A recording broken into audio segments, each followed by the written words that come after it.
Аймақта атауы басқа, бірақ атқаратын қызметі бір мекемелерді біріктіріп, оңтайландыру жұмыстары жалғасуда.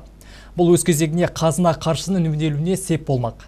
Осыған орай аймақ басшысы Мырзахметовтің төрағалығымен өткен жиында коммуналдық меншікті басқару проблемалары сөз болды. Жамбыл облысында коммуналдық меншіктегі 1000-нан аса мекеме бар екен. Жыл басында Мырзахметов облыстық қаржы басқармасына осы кәсіпорындардың жұмыс нәтижелігіне талдау жүргізуді. Сонымен бірге құзырлы мекеме аудан әкімдерімен бірлесіп іс-шаралар жоспарын қабылдауды тапсырған болатын. Басқосуда мемлекеттік коммуналдық меншікті пайдалану үшін жалға алудан бюджетке түсетін қаржының көлемі сөз болып, аймақ басшысы коммуналдық мекемелердің тиімділігін арттыру керектігін айтты. Өйткені ол бюджеттің қаржысын үнемдеуге сеп болады, деді Асқар Исабекұлы. Сондықтан да бұл жерде осы бізде 91 коммуналдық мекеме бірінші кезектегі. Олардың бәрі тек қана плюспен жұмыс істеу керек. Плюс болғанда да болар болмас көктен емес, олар анайлы қомақты табыс табу керек.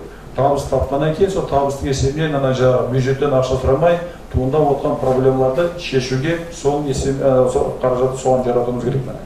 Облыста оңтайландыру жұмыстары жүйелі жүргізіліп жатыр. Жүйенің тиімділігінің арқасында 700 миллион теңге үнемделген. Жыл басынан бері 900 штат қысқартылыпты. Бүгінгі таңда облыс көлемінде атқарылып жатқан жұмыстар аз емес. Оның ішінде штат санын оңтайландыру болып табылады. Негізгі жұмыстың бірі бүгінгі таңда басқармаларға қарасты бағынысты ұйымдарда барлығы қазір 408 штат қысқарып отыр.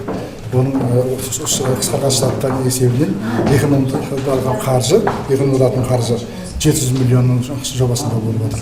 Коммуналдық меншіктегі мекемелердің табысы мен шығыны әртүрлі. Сондықтан облыс әкімі Асқар Мырзахметов жалпыға түсінікті алгоритм жасауды ұсынды. Сондай-ақ шаруашылық негіздегі мекемелердің де өз шығындарын өздері төлеуі қатаң қадағаланатын болады.